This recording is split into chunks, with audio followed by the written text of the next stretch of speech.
Hi everyone. हम लोग इस इमर्जिंग टेक्नोलॉजी के लेक्चर सीरीज में यूनिट 3 ब्लॉकचेन की स्टडी कर रहे थे। सो अब तक 3 लेक्चर हो चुके हैं। तो उन लेक्चरों में हम लोगों ने ब्लॉकचेन क्या होता है, फंडामेंटल्स ऑफ ब्लॉकचेन, डेफिनेशन, और ब्लॉक क्या होता है, कुछ उसके टर्म्स, टेक्नोलॉजीज, और ब्लॉकचेन कैसे काम करता है, ये सब चीज़ें हम देख चुके थे। और उसके लॉजिकल कोर कंपोनेंट्स हम लोग पिछले क्लासेस में कंप्लीट कर चुके हैं। सो आज के क्लास में उसमें लॉजिकल कंपोनेंट में एक टर्म्स आया था, कॉन्सेंसस प्रोटोकॉल। सो मैंने कहा था कि उस चीज़ को हम लोग डीपली थोड़ा स्टडी करेंगे, क्योंकि ये एक कोर कंपोनेंट और यह बहुत इंपॉर्टेंट कंपोनेंट, लॉजिकल कंपोनेंट है ब्लॉकचेन का। तो अब आते हैं, क्वेश्चन आता है कि what is a consensus protocol. So आज की जो टॉपिक रहेगा हमारा, ब्लॉकचेन कॉन्सेंसस प्रोटोकॉल। ठीक है। सो ये एक टॉपिक थोड़ा सा इम्पोर्टेंट टॉपिक है। अगर जो लोग ब्लॉकचेन में इंटरेस्टेड होंगे तो इसको ज़्यादा डीप करना होगा, क्योंकि ये मेन टॉपिक हो जाता है ब्लॉकचेन में। सो ब्लॉकचेन कॉन्सेंसस एल्गोरिथम कहो या प्रोटोकॉल कहो, बात एक ही है। ठीक है। इस लेवल पे आप कुछ भी कह सकते हो। सो हमने उस टाइम डिस्कस किया था कि कॉन्सेंसस एल्गोरिथम आपका सेट ऑफ रूल्स होते हैं जो एग्री करते हैं all the nodes in the network. मतलब एक रूल्स होता है। अब वो रूल कैसे लिखा जाएगा, क्या होगा, वो सब हम डिस्कस करेंगे। सो या ऐसे भी कह सकते हैं कि blockchain is algorithm to provide the adding the new block, या वेरिफिकेशन में काम आता है, ब्लड वेलिडेशन में काम आता है। ठीक है। तो मैंने उस टाइम बताया था कि there are different types of consensus protocol. तो अभी कुछ बेसिक डिस्कस किए थे, तो उनको डीप आज डिस्कस करेंगे। सो सबसे इम्पोर्टेंट जो ब्लॉक ऑफ कॉन्सेंसस प्रोटोकॉल में आता है, सबसे इनिशियल में आया था जो उसका नाम था proof of work. Proof of work. So इसको कभी कभी ऐसे लिखते हैं, capital P small O capital W. तो ये प्रूफ ऑफ वर्क होता है। So what is the proof of work? So, a proof of work consists of complex puzzle problem या complex cryptography math problem या complex puzzle problem कह सकते हो। ठीक है। अब इसमें क्या होता है कि हमने डिस्कस किया था माइनर के बारे में। ठीक है। सो माइनर क्या करता है, पजल सॉल्व करेगा, और अगर वो पजल सॉल्व कर लेता है देन वो उस ब्लॉक को एज अ माइन करके उसको वैलिडेट करके ऐड कर देगा। तो अभी कैसे काम करता है थोड़ा सा इसके बारे में जानेंगे, और फिर इसके कैसे काम करता है वो देखते हैं। तो पहला पॉइंट आप लिख सकते हो इसमें, the proof of work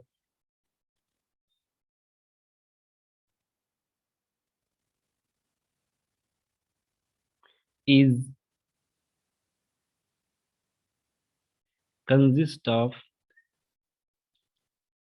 a complex cryptography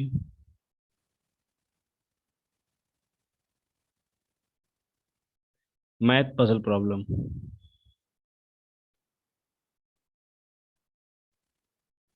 math puzzle problem. Okay. So अभी इसमें क्या होता है कि ये एक पजल प्रॉब्लम है। जितनी भी पजल प्रॉब्लम होती है इसमें, मान लेते हैं एक पजल प्रॉब्लम है। अब उसमें there are different types of, बहुत ज्यादा माइनर होंगे, और वो माइनर इस पजल को सॉल्व करेंगे विद द हेल्प अपने अपने अपने पावर के हिसाब से, अपनी कंप्यूटिंग पावर के हिसाब से। अब इसमें जो सबसे पहले पजल को सॉल्व कर लेगा, ठीक है, जो सबसे पहले पजल को सॉल्व कर लेगा अपने कंप्यूटिंग पावर से, अपने दिमाग से, जैसे भी करे वो, तो उसको एक रिवॉर्ड मिलेगा, एंड वो ब्लॉक को सक्सेसफुली ऐड कर देगा। मतलब ये समझ सकते हो कि एक गेम चल रहा है जिसमें एक पजल सॉल्व करना है। अगर उस गेम को आप पहले जल्दी सॉल्व कर लेते हो तो आपको कुछ रिवार्ड मिलता है। तो सेम वही कंसेप्ट है इसमें भी। तो फिर हमने उस टाइम डिस्कस किया था कि हैशिंग करते हैं। Hashing is one way of function होता है, इसमें मतलब उसको डिक्रिप्ट नहीं किया जा सकता है। तो अब उसको कैसे सॉल्व करेंगे, तो मैंने उस टाइम बताया था कि एक नम्स को यूज करके, माइनर उसको यूज करके पजल को सॉल्व करता है। तो नंस मैंने बताया था उस टाइम कि nun's is just a number, या नंबर कह सकते हो, ठीक है। सो अब यहाँ पे इसमें क्या होता है कि जो आपका हैश होता है, ठीक है, अब हमें उस हैश को सॉल्व करना है। जो हैश आया है, हैश और नन को मिला के क्या करते हैं, एक नंबर बनाते हैं, और जिसको ट्राई करते हैं, कोशिश करते हैं कि वो जीरो के इक्विवेलेंट हो जाए।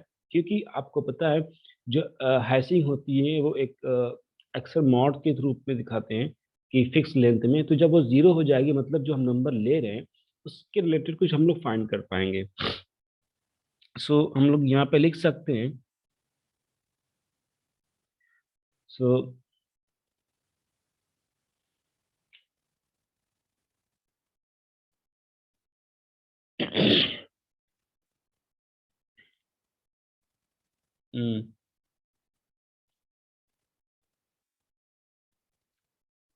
अनंस, पहले लिखवा दे, नंस नहीं, अनंस वैल्यू, नंबर कर लो यहाँ पे, अनंस number with the block header has,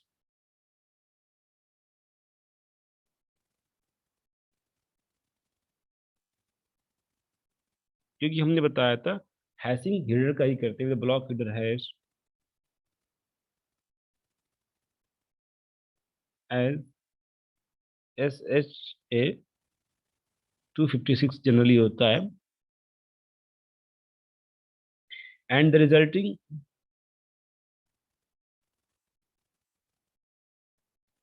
resulting hash being with zero. कोशिश करते हैं कि जीरो करने की, तो नंस वहां पे चेक करते हैं, बीइंग विद नंबर जीरो,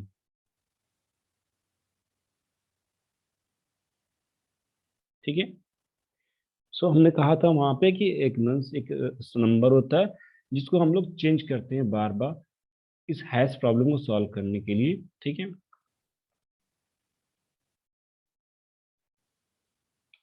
और एक बार जो नंस यूज हो जाता है, जैसे मान लो अगर हमने पांच यूज कर लिया है एग्जाम्पल के तौर पे, पांच एक नंस नंबर है, तो दोबारा पांच यूज नहीं करेंगे क्योंकि हमें पता है कि पांच से सॉल्व नहीं होगा, तो बस एक ही बार यूज होता है नंस, फिर नया नंबर जनरेट करते रैंडम नंबर।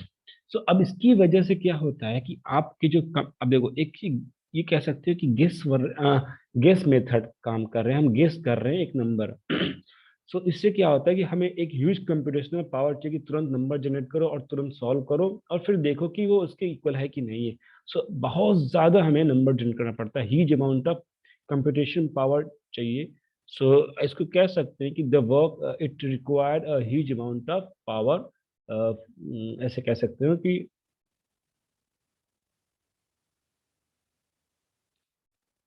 इस पे पहले ऐसे लिख लो कि the average work is require,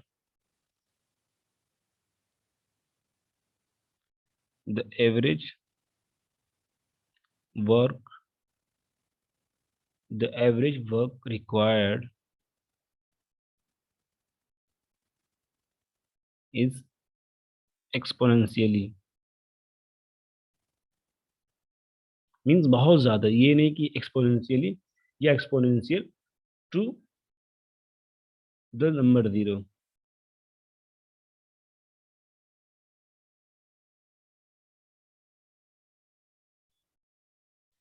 सो अब इससे क्या होगा कि अब इसमें एक ड्रॉबैक यही होता है कि the proof of work contain high level of computational cost and verification process, या ऐसे कह सकते हैं कि proof of work required high level of computing power energy to mine the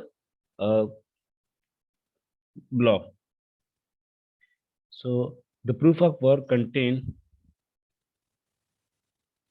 ये सब ड्रॉबैक में आ जाएंगे। The proof of work contain a high level of a high level of computation, a high level of computation, computation, computational cost on the verification process.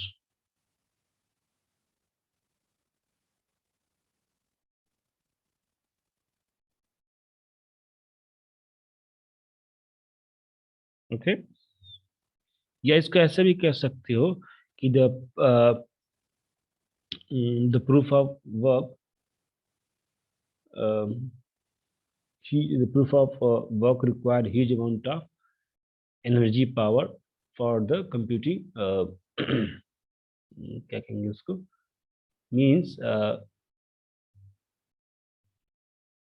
the miner had to solve the complex mathematical problem using high performance computing which required huge amount of processing unit like GPU CPU। तो अब इसको लिखवा देते हैं कि अच्छा, इसमें जो माइनर होता है वो क्या काम करता है, तो पहले उसको हम डिस्कस कर लेते हैं।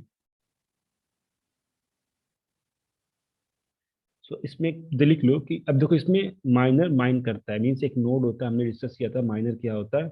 तो अब यहाँ पे माइनर, जैसे एग्जांपल के तौर पे क्लास में 5 बच्चे हैं, तो पांचों बच्चों की जो माइनिंग मतलब प्रॉब्लम सॉल्विंग कैपेबिलिटी होगी वो अलग अलग होगी, उनके कैसे बैकग्राउंड है सब कुछ पे डिपेंड करेगा।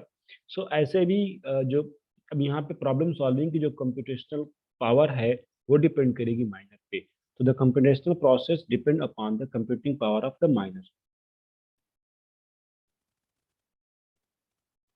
तो यहाँ पे लिख सकते हो the computational process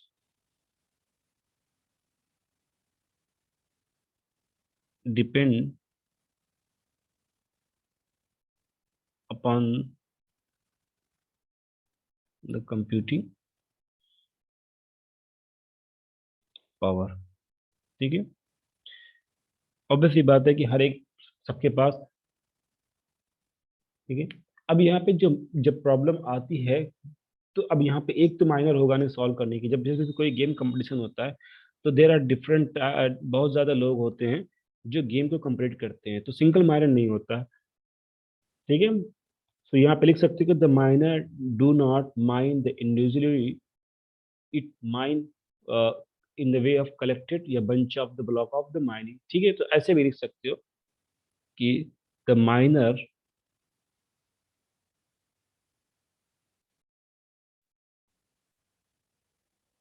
do not mine individually, individual transaction, but they collect a bunch of transaction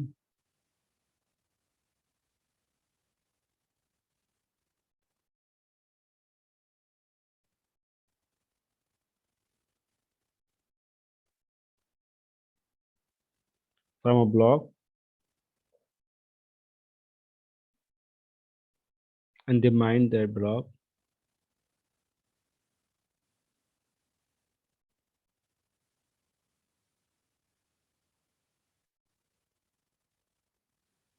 by the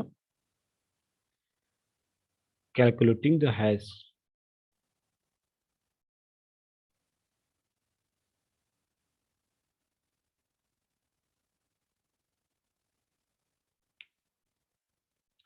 सो ये माइन तब तक करता है जब तक कि इसका रिजल्टेंट जीरो ना हो जाए।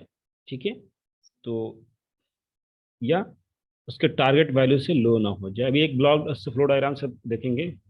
तो the minor does this until the resultant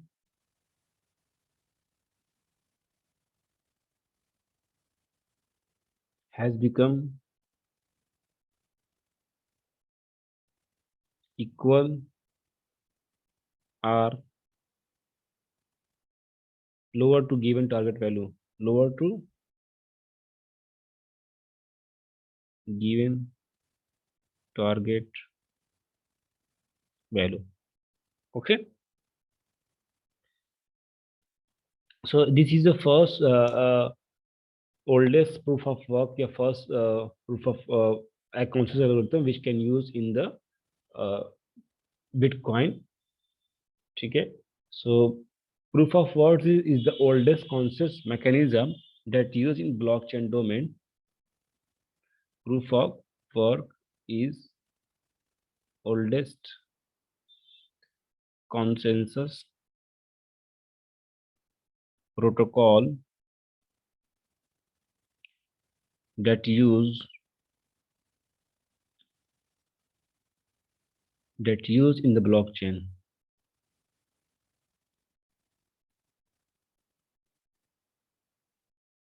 Okay.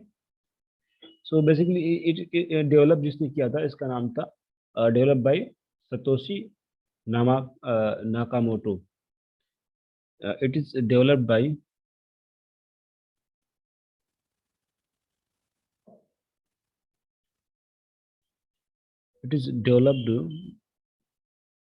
by Satoshi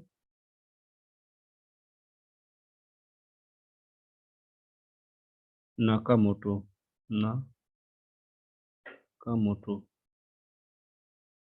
ठीक है.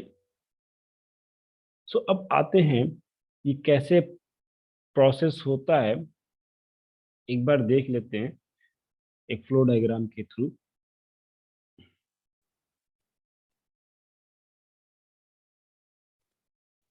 Means flow chart of proof of work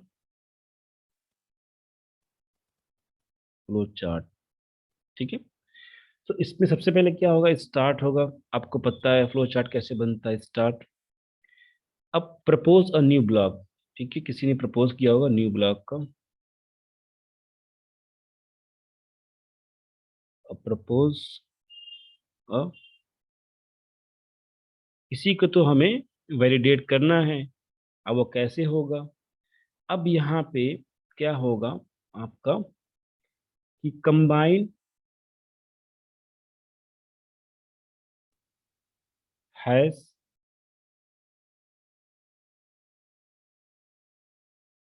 है. सो यहाँ पे किसको कंबाइन करना है, जो आपका header of the block header of the block hash header of the block hash. ये समझ सकते हो कि हमें जो हीडर है उसका हैश निकालना है और कंबाइन करना है. ठीक है, किसके साथ, नन के साथ. अब यहाँ पे हैश नंबर आ जाएगा.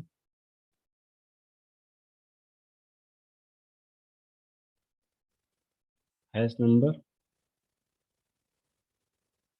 अब चेक करना है कि जो हैश वैल्यू आई है वो टारगेट से बड़ी है कि छोटी है.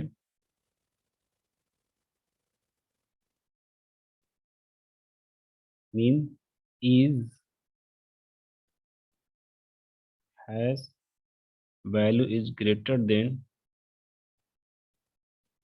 Target value. If yes then अब यहाँ पे क्या होगा, proof of work solve and ये कुछ माइनिंग रिवार्ड पाएगा. एंड यहाँ पे आपका स्टॉप हो जाएगा. अगर यहाँ पे नो आ जाता है, तो मैंने कहा था नंस चेक. नंस क्या होगा, यहाँ पे अगर नो आ जाता है, नो, तो क्या होगा, increment and try the one again. Nonce nonce को इंक्रीमेंट करना होगा. Increment and try again. ठीक है.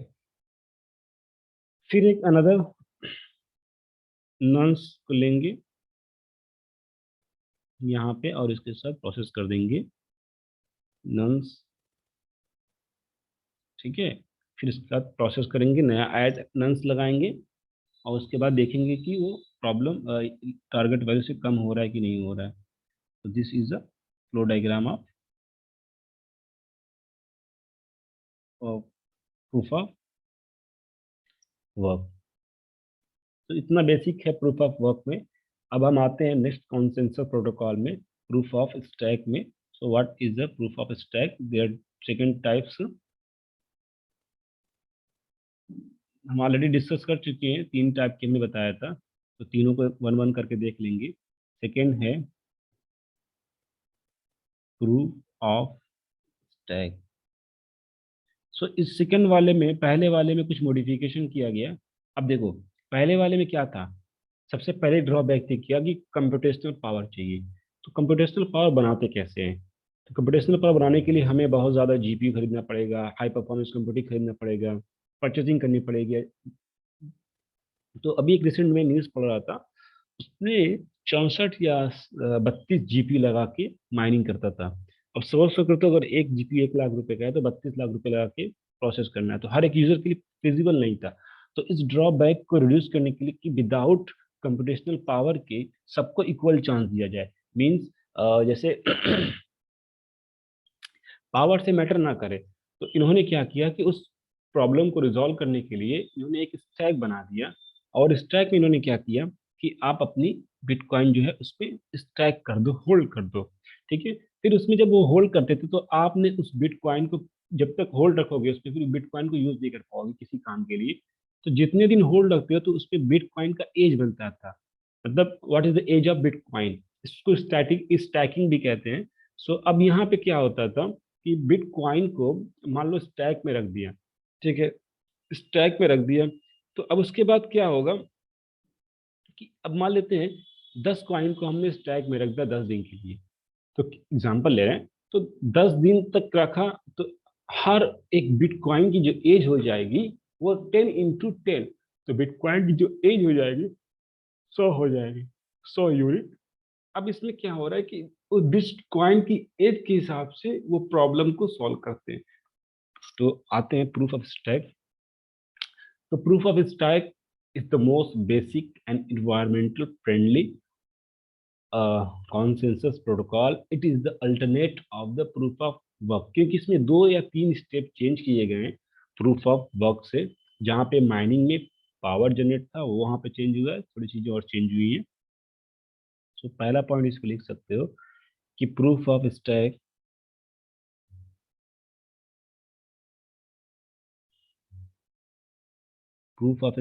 is the most basic and environmental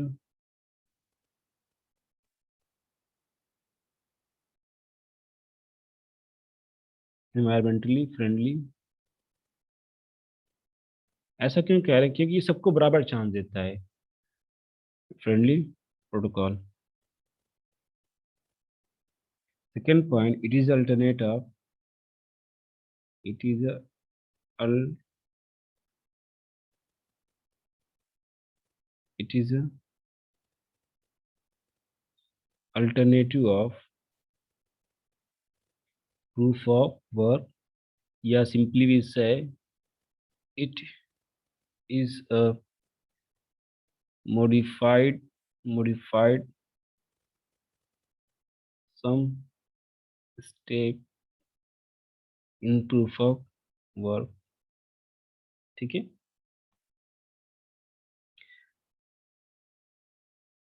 सो अब यहाँ पे माइन तो करना है नहीं, तो यहाँ पे कोई माइनर नहीं होगा, बट यहाँ पे जो नोड प्रोसेस करेगा उसको माइनर ना करके यहाँ पे वैलिडेटर कहते हैं, क्योंकि वो काम क्या करता है, वैलिडेशन का काम करता है। So in this types of consensus algorithm, consensus protocol, there is no minor, या ऐसे कह सकते हो, in the proof of stack protocol there is no minor। so minor नहीं, but they the node, जो माइनर नोड होता है या जो प्रोसेस करता है,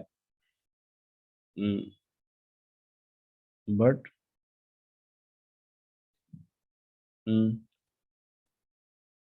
द नोड which process या which or which try to try to validate the block is known as validator. तो यहाँ पे क्या होता है आपका, माइनर नोड न होके वैलिडेटर होता है। अभी यहाँ पे every node got the equal opportunity to solve the problem या to mine the to validate the block. Every every validator node got equal chance to validate the block। ठीक है। अब उसमें क्या आता है कि after after proof of work में क्या होता है कि वैलिडेशन करने के बाद, माइन करने के बाद जो माइनर होता था वो कुछ रिवार्ड पाता था। तो इसमें ऐसा नहीं होगा, इसमें कोई रिवार्ड का कंसेप्ट ही नहीं है। इसमें क्या होता है कि जो वैलिडेटर नोड होता है वो अपने वैलिडेटर जो नोड होता है वो कुछ अपनी चार्जेस रखता है, कुछ फीस रखता है। सो हम ये कह सकते हैं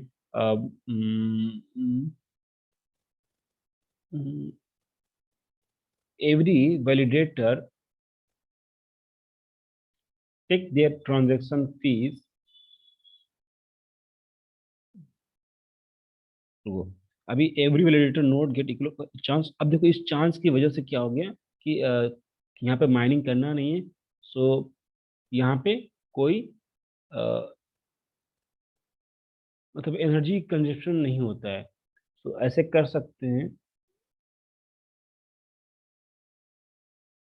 every validator node get equal chance to validate it। Okay. अभी यहाँ पे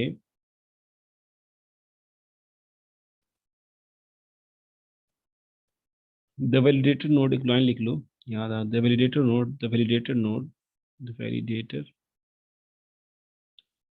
node invest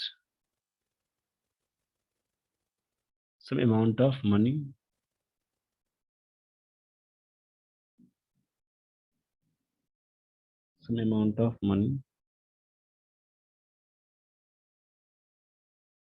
on this track।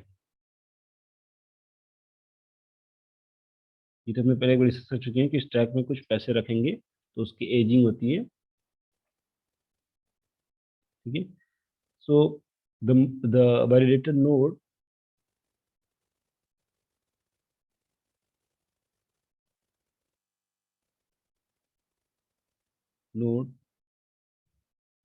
charge some amount of fee instead of minor instead of reward। ठीक है। तो इसमें अगर इसको वो देखोगे क्या कहते हैं एडवांटेज, तो ये एनर्जी कंजप्शन को रिड्यूस करता है, एज वेल एज ये आपका क्या कहते हैं सबको इक्वल चांस देता है। ऐसा नहीं कि किसी पावर प्रॉब्लम ज़्यादा हो या ना हो, उससे नहीं मतलब करता है कंप्यूटेशनल पावर। सो अब इसमें क्या होता है उसको देख लेते हैं हम लोग फ्लो डायग्राम के थ्रू। सो इधर तो जगह स्पेस नहीं है। प्रूफ ऑफ स्टैक का फ्लो डायग्राम फ्लो चार्ट।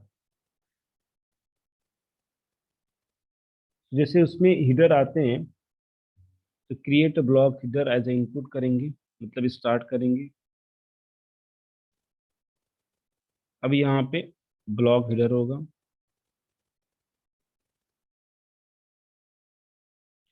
अब आपको ऑलरेडी पता है ब्लॉक हिडर में क्या होता है, एड्रेस अपलोड होता है, टाइम स्टैम्प होता है, प्रीवियस हैश ब्लॉक होता है, ये सब चीजें होती है। अब यहाँ पे SHO एल्गोरिथम लगा के हैशिंग कर देंगे। ठीक है।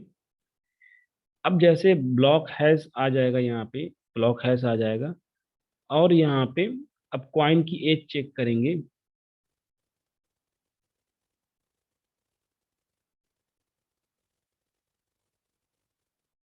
Coin age of a is greater than block hash की जो वैल्यू है डिवाइडेड बाय टारगेट वैल्यू, इसी से ज्यादा हो। सो अगर यस होता है, सो ए क्रिएट ए न्यू ब्लॉक, जो पर्सन ए होगा, जो ब्लॉक ए होगा, ए क्रिएट अ न्यू ब्लॉक। अगर नो हो जाता है तब क्या होगा?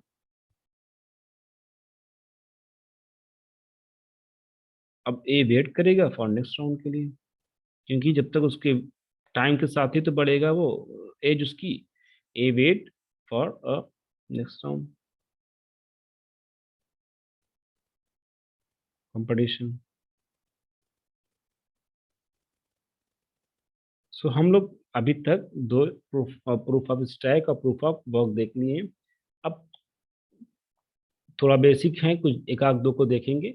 सो आज की क्लास में इतना ही रखते हैं। नेक्स्ट क्लास में हम लोग दो प्रोटोकॉल बचे हुए हैं।